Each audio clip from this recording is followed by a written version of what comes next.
नमस्कार। आज की हम इस क्लास में प्रायिकता से एक्सरसाइज 16.1 के कुछ क्वेश्चन हल करने जा रहे हैं। पिछली क्लासेस के वीडियो में हमने सह प्रतिबंध प्रायिकताओं के बारे में अध्ययन किया था और एक्सरसाइज 16.1 के 1 से लेकर 6 क्वेश्चन तक हल किए थे। ठीक है, आज की हम इस क्लास में इससे आगे वाले जो क्वेश्चन हैं उनको हल करने जा रहे हैं। जो बच्चे आज मेरी पहली बार क्लास अटेंड कर रहे हैं या मेरे पहली बार वीडियो जो क्लास है वो ज्वाइन कर रहे हैं, वो सबसे पहले मेरे YouTube channel Rakesh Sharma maths अड्डा को सब्सक्राइब कीजिए ताकि कंटिन्यू आपको क्लास मिलती रहे। अब हम स्टार्ट करते हैं क्वेश्चन नंबर 7 से। क्वेश्चन नंबर 7 देखें तो क्वेश्चन नंबर 7 में हमें कहा गया है कि दो सिक्कों हैं, उन दो सिक्कों को मैं एक बार उछालता हूं। अब इसके दो क्वेश्चन हैं, दोनों क्वेश्चन मैं आपको जल्दी से बताता हूं। ठीक है, 7वें के दो क्वेश्चन कहा गया है कि दो सिक्कों को एक बार उछाला गया, तो मैं कहूंगा कि दो सिक्कों को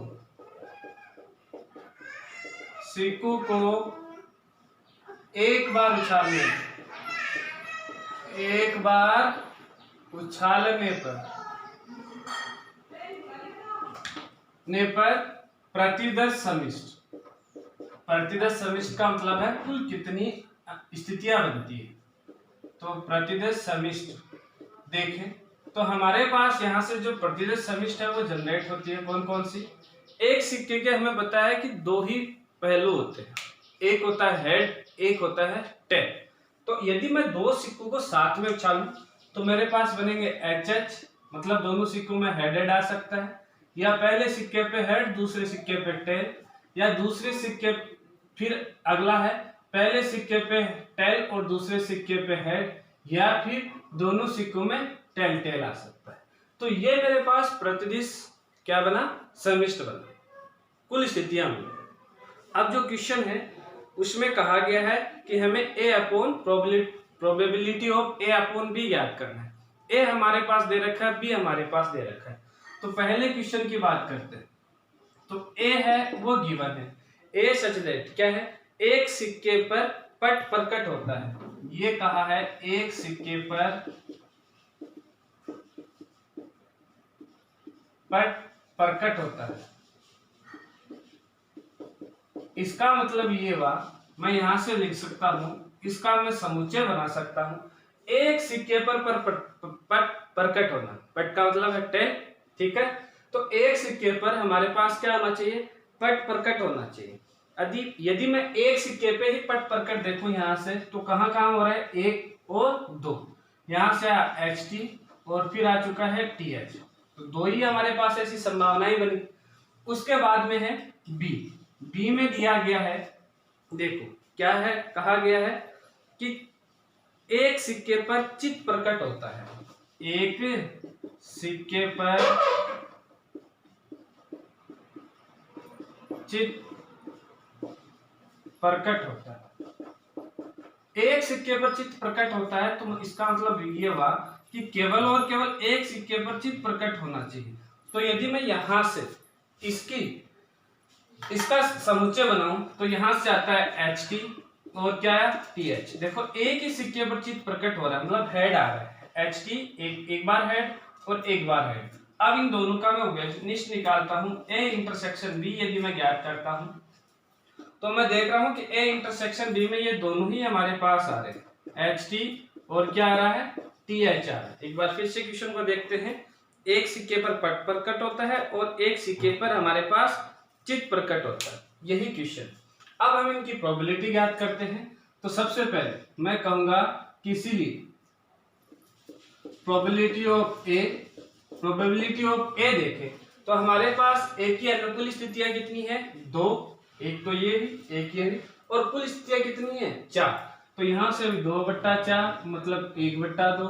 फिर है प्रोबेबिलिटी ऑफ बी, वो भी देखें तो यहां से अनुकूल स्थिति 2, कुल स्थितियां 4, तो 1/2। और फिर देखें तो probability of A intersection B, यहां से हमारे पास आया अनुकूल स्थिति है इसके लिए 2 और कुल स्थितियां हैं 4, तो यहां से भी आ चुका है 1/2। हमें ज्ञात करना है क्या? कि probability of A upon B. तो यहां से हम कहेंगे कि चूंकि probability of A upon B equal होता है किसके? Probability of A intersection B upon probability of B. डाटा यदि मैं यहाँ रखता हूं तो 1/2 अपॉन 1/2 प्रायिकता कितनी आ चुकी है, 1 आ चुकी है। ठीक है, ये तो था उसका पहला क्वेश्चन, ये हो चुका है 7वें का। अब हम बात करते हैं 7वें के दूसरे क्वेश्चन की। तो देखो सेकंड क्वेश्चन में भाग यही रहना है, ए और बी है जो घटना घटित हो रही है वो केवल और केवल क्या हो रही है, चेंज हो रही है। तो यहां से 7वें का सेकंड करता हूं मैं। पहली ए जो कहा गया है, क्या है ए में हमें कहा गया है कि कोई पट प्रकट नहीं होता, सच दैट कोई पट प्रकट नहीं होता है। तो इसका यदि मैं समुच्चय बनाता हूं तो a इक्वल टू समुच्चय में क्या है, पट प्रकट नहीं होना चाहिए, मतलब कहीं पे भी टेल टी नहीं आना चाहिए। ठीक है, तो जहां जहां केवल और केवल एच एच है वही भाग हमें लेना है। ठीक है, तो यहां से जिसमें टी नहीं है कौन सा है, एच एच वाला।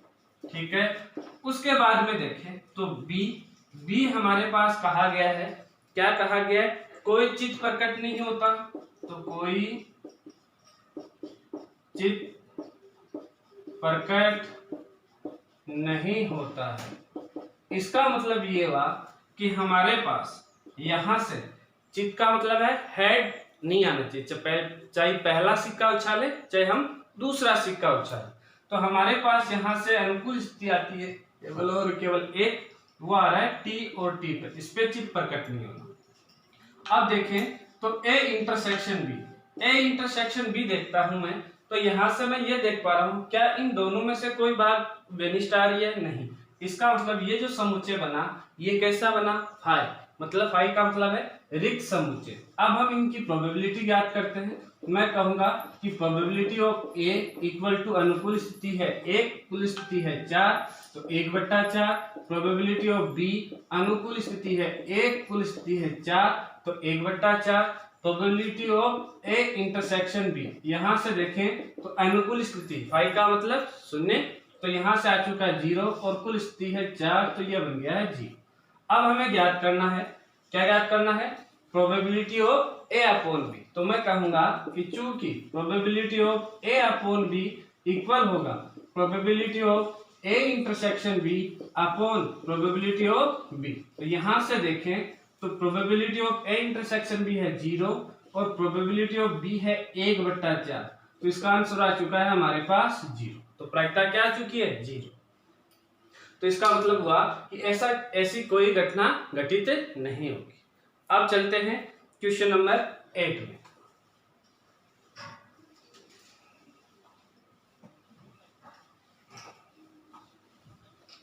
क्वेश्चन नंबर 8 की तरफ चलें तो क्वेश्चन नंबर 8 में हमें कहा गया है, क्या कहा गया है कि एक पारिवारिक चित्र में माता, पिता और पुत्र यादृच्छिक खड़े हैं। इससे संबद्ध घटना ए और बी निम्न प्रकार से परिभाषित है। ठीक है, तो probability of A upon B ज्ञात कीजिए। सबसे पहले एक पारिवारिक, हम कहेंगे एक पारिवारिक चित्र में माता, पिता और पुत्र के खड़े होने का प्रतिदर्श समिष्ट, मतलब कुल स्थितियां क्या क्या बन सकती हैं ये हम देखते हैं। ठीक है, एक तो तरीका होता है कि हम यहां से क्रमचय से 3 फैक्टोरियल मतलब 6 कौन कौन सी घटना बनी वो मैं यहां से डिनोटेड करता हूं। ठीक है, अब देखो माता को हम एम से रिप्रेजेंट कर रहे हैं, पिता को हम एफ से रिप्रेजेंट कर रहे हैं और सन को हम एस से रिप्रेजेंट कर रहे हैं। तो पहली कंडीशन बनी एम एफ एस, दूसरी कंडीशन बनी एम एस एफ, तीसरी कंडीशन बनी हमारे पास एफ को पहले लेते हैं एफ एम एस, चौथी कंडीशन बनी हमारे पास एफ एस एम और पांचवी कंडीशन बनी हमारे पास एस और एस पहले ले लिया एम एफ और उसके बाद में बनी एस एफ m। तो ये हमारे पास 6 कंडीशन बनी। अब ए क्या कहा गया है, ए सच दैट क्या कहा गया देखते हैं।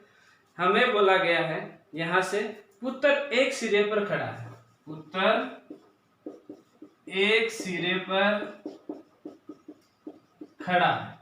इसका मतलब हुआ सिरा कोई भी हो सकता है, ये इधर वाला सिरा हो सकता है और इधर वाला सिरा भी हो सकता है। तो हमें वो कंडीशन देखनी है कि पुत्र सिरे पर कहाँ कहाँ खड़ा है, इसमें खड़ा है, इसमें खड़ा है, इसमें खड़ा है और इसमें खड़ा है। मतलब कितनी कंडीशन बनी, 4। कौन कौन सी, एम एफ एस, दूसरा एफ एम एस, तीसरा एस एम एफ और चौथा एस एफ एम।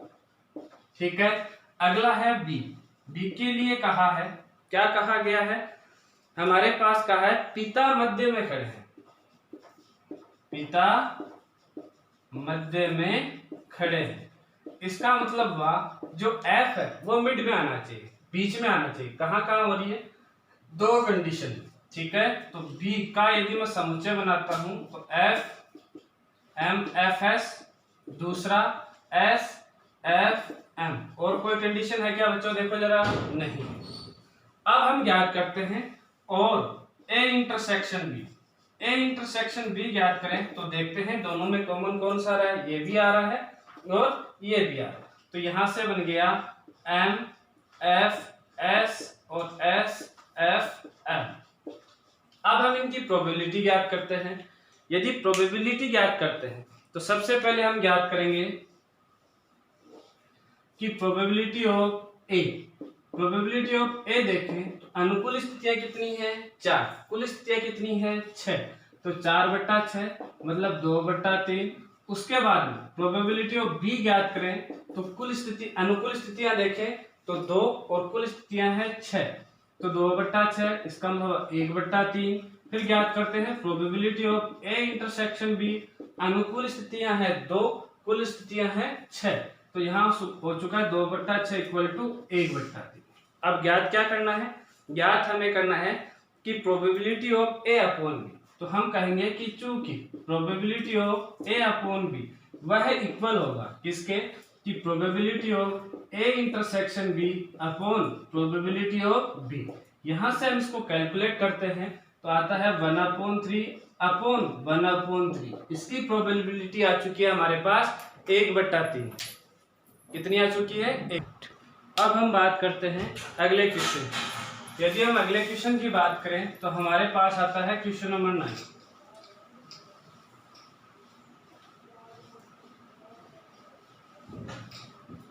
तो देखो क्वेश्चन नंबर 9 क्या है। क्वेश्चन नंबर 9 में हमारे पास यहाँ से क्या गिवन है, हमें कहा गया है कि एक न्याय जो पासा है उसको उछाला गया है। घटनाएं ए और बी और सी दी गई है। तो निम्नलिखित हमें जो डाटा दे रखा है वो हमें ज्ञात करना है।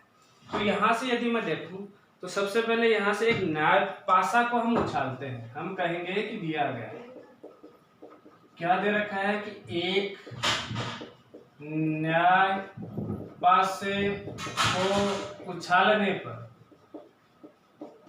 प्रतिदश समिष्ट। अब आप जानते हो कि एक न्याय पासा को उछालते हैं तो उछालने और प्रतिदश समिष्ट कितना आते हैं, 6। कौन कौन से, 1 2 3 4 5 और 6। ठीक है।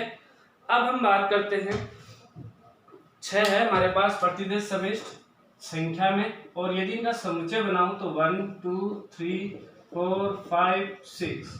ठीक है।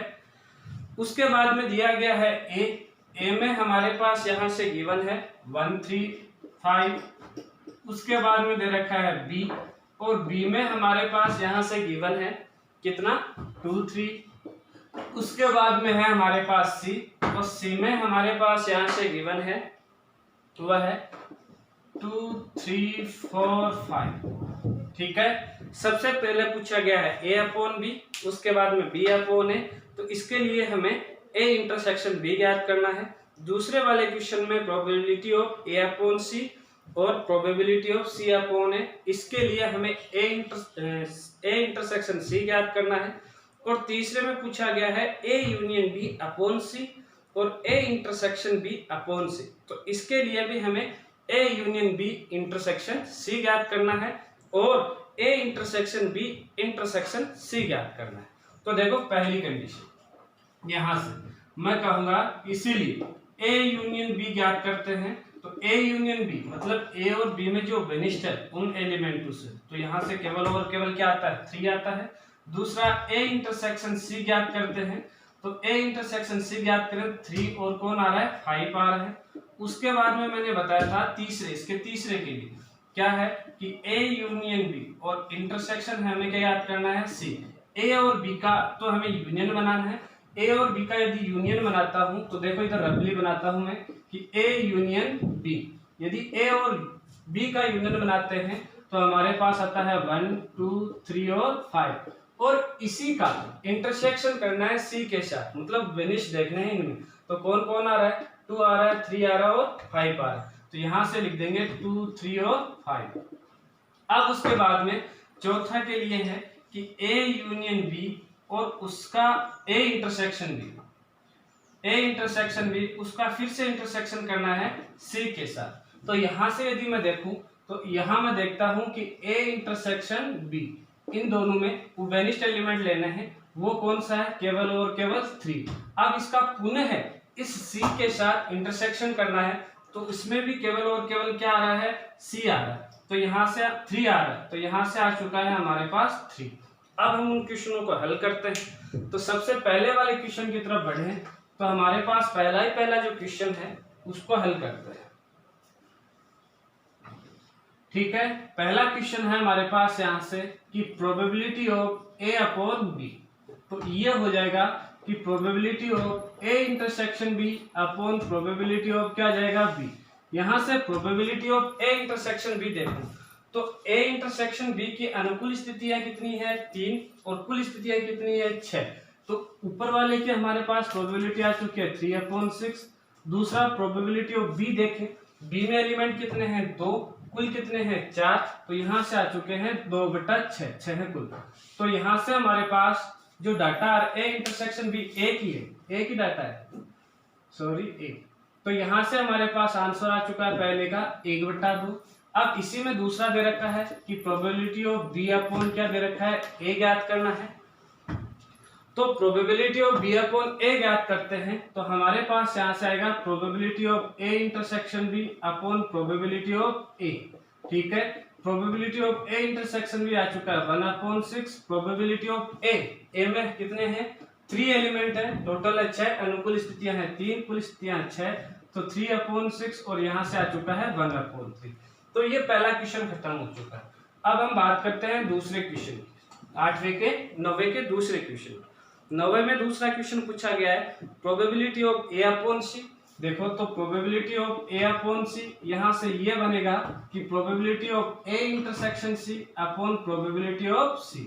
यहां से देखें तो probability of A intersection C मतलब ए इंटरसेक्शन सी में कितने एलिमेंट है 2, अनुकूल स्थितियां 2 और कुल स्थितियां 6। तो ये बन गया 2/6। और प्रोबेबिलिटी ऑफ सी देखें तो सी में एलिमेंट है हमारे पास 4, तो यहां से कुल है 6, तो यहां से आ चुका है 1/2। तो उसके बाद में बात करते हैं probability of C upon A. तो यहां से ये भी बनेगा कि probability of A intersection C upon probability of क्या आ गया ए इंटरसेक्शन सी। देखूं तो मैं यहां से हमारे पास आता है देखो कुल कितनी स्थितियां है 2, तो यहां से तो बन गई 2 अनुकूल स्थितियों में और कुल स्थितियां 6 अपॉन में प्रोबेबिलिटी ऑफ ए ज्ञात करें तो यहां से कुल स्थितियां बन रही है 3, अनुकूल स्थितियां बन रही है 3, कुल स्थितियां 6। तो यहां से आ चुका है 3/6, आंसर हो चुका है 2/3। ठीक है, अब हम बात करते हैं इसके तीसरे क्वेश्चन नंबर 3। 8वें के क्वेश्चन नंबर 3 की बात करते हैं। तो क्वेश्चन नंबर 3 में चले, इसी के क्वेश्चन नंबर 3। तो क्वेश्चन नंबर 3 में हमारे पास यहाँ से पूछा गया है कि probability of A union B upon C. तो probability of A union B upon में दे रखा है सी, ये इक्वल किसके हो जाएगा कि probability of A union B और इंटरसेक्शन क्या जाएगा C upon probability of C. ठीक है, तो यहां से देखें तो A union B intersection C में कितने एलिमेंट हैं 3, अनुकूल स्थितियां 3, कुल स्थितियां कितनी हुई 6। तो यहां से आ चुका है 3/6 अपॉन प्रोबेबिलिटी ऑफ सी। सी के लिए अनुकूल स्थितियां कितनी है 4, कुल स्थितियां 6, तो 4/6 आंसर आ चुका है 3/4। अब इसका दूसरा और है कि probability of A intersection B upon दे रखा है C, A intersection B upon दे रखा है सी, ये इक्वल हो जाएगा किसके कि probability of A intersection B और इंटरसेक्शन क्या आ गया सी अपॉन में क्या जाएगा प्रोबेबिलिटी ऑफ सी। यहां से देखें तो A intersection B intersection C अनुकूल स्थितियां 1, कुल स्थितियां 6, तो 1/6 और प्रोबेबिलिटी ऑफ सी यहां से सी की अनुकूल स्थितियां है 4, कुल स्थितियां 6, तो 4/6। यहां से आंसर आ चुका है 1/4। तो इस प्रकार से हमने क्वेश्चन नंबर 9 भी हल कर लिया। अब हम बात करते हैं क्वेश्चन नंबर हमारे पास है 10। तो देखो क्वेश्चन नंबर 10 की बात करते हैं।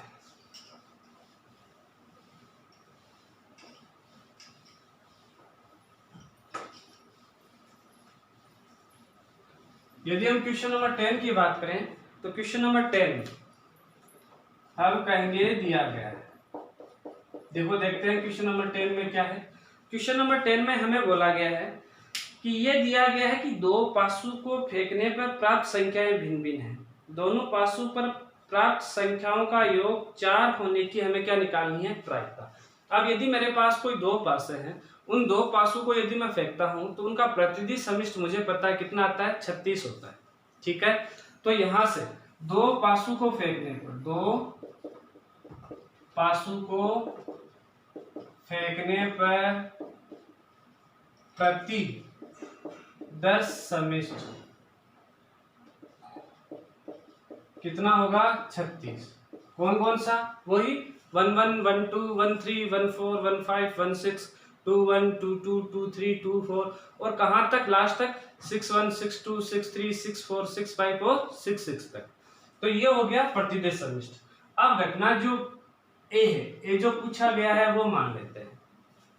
ए घटना में देखें तो घटना ए में हमें कहा गया जो पूछा, जिसकी प्रायिकता पूछा है, दो पासों पर प्राप्त अंकों का योग 4 होना।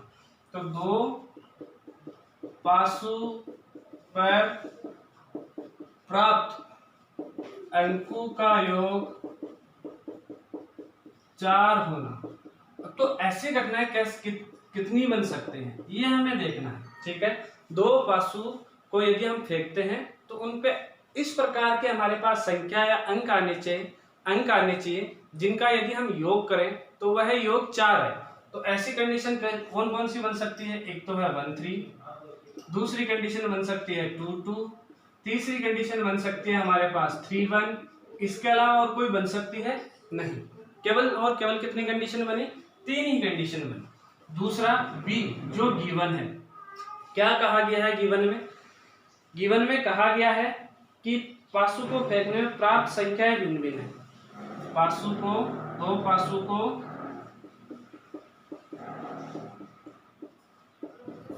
फेंकने पर प्राप्त संख्या भिन्न भिन्न है। अब भिन्न भिन्न है इसका मतलब जो 36 हमारे पास जो प्रतिदिन समिष्ट में हमारे पास घटनाएं है उनमें भिन्न भिन्न होनी चाहिए।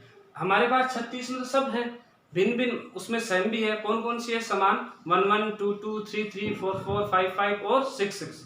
परंतु यहाँ जो घटना है उन पे हमें कहा गया है प्राप्त संख्याएं कैसी हैं, भिन्न भिन्न होनी चाहिए। तो भिन्न भिन्न कितनी बची, अगर समान अंक देखें तो समान अंक क्या केवल और केवल कितनी घटनाओं में आएगा, 6 घटनाओं। तो 36 में से हम कितनी घटाएंगे, 6 घटा देंगे, कितनी घटनाएं बचेगी 30। तो 30 घटनाएं ऐसी होंगी जहां जो प्राप्त अंक हैं वह कैसे होंगे, भिन्न भिन्न होंगे। तो यहाँ से नंबर ऑफ बी संख्या, मैं संख्या लिख रहा हूं केवल, तो यहाँ से कितनी आ चुके हैं, 30 आ चुके हैं। अब हम बात करते हैं ए इंटरसेक्शन बी की। ठीक है, अब देखो यहाँ से तो प्राप्त संख्या क्या होनी चाहिए, भिन्न भिन्न, और यहाँ से दो पासों प्राप्त संख्या का योग क्या है 4। यदि इनका उभयनिष्ठ देखें तो उभयनिष्ठ में हमेशा भिन्न भिन्न वाले आएंगे। तो यहाँ से देखते हैं कौन कौन से बनते हैं, 1 3 और बना एक, तो 1 3 बना, एक बना हमारे पास यहाँ से 3 1। ठीक है, यही दो बातें इन दोनों से क्या आएंगी, उभयनिष्ठ आएंगी। अब हम बात कर लेते हैं इनकी यहाँ से कि प्रोबेबिलिटी ऑफ ए तो प्रोबेबिलिटी ऑफ ए देखें तो अनुकूल स्थितियां हैं 3 और कुल स्थितियां हैं 36, तो 3/36। प्रोबेबिलिटी ऑफ बी देखें तो यहाँ से अनुकूल स्थितियां हैं 30 और कुल स्थितियां हैं 36, तो 30/36। और probability of A intersection B देखें तो अनुकूल स्थितियां हैं 2 और कुल स्थितियां हैं 36, तो 2/36। क्या ज्ञात करना है?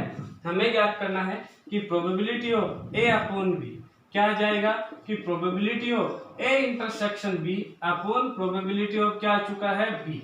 यहाँ से probability of A intersection B देखें तो 2/36 और प्रोबेबिलिटी ऑफ बी देखें तो 30/36, 36 से 36 कैंसिल आया, यहाँ से 2/30 और यहाँ से आ चुका है 1/15। तो ये हमारे पास क्वेश्चन नंबर 10 के आंसर हो चुके हैं बच्चों। ठीक है बच्चों, आज की क्लास में हम इतना ही। नेक्स्ट क्लास में इससे जो आगे वाले क्वेश्चन हैं 11वां, 12वां, 13वां और 14वां, उन क्वेश्चन को हल करने की कोशिश करेंगे। यदि किसी बच्चे का कोई भी प्रॉब्लम आती है तो वो मेरे YouTube जो चैनल है उसमें जो वीडियो है उस पर जाके कमेंट बॉक्स में कमेंट करिए, मैं आपकी प्रॉब्लम को सॉल्व करूंगा। और ज़्यादा से ज़्यादा आप मेरे YouTube चैनल को आप शेयर कीजिए और सब्सक्राइब कीजिए। धन्यवाद।